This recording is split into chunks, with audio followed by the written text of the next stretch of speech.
ইনকিলাব মঞ্চের শরীফ ওসমান হাদির জানাজায় লাখো মানুষের ঢল। ছিল মানুষের ভালোবাসার একটা নীরব মহাসমাবেশ।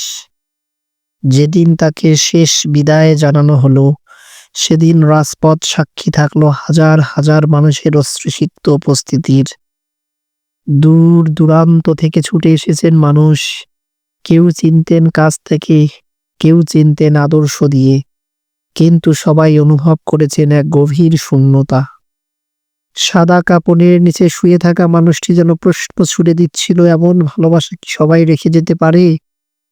চারপাশে শুধু মানুষের ঢল আর ঢল, চোখে জল, কণ্ঠে দোয়া, বুক ভরা ভালোবাসা।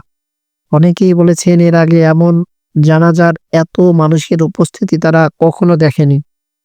কেউ বলেছেন জীবনে প্রথমবার বুঝেছেন একজন মানুষের আদর্শ কিভাবে হাজার হাজার মানুষের হৃদয়কে ব্যথিত করতে পারে।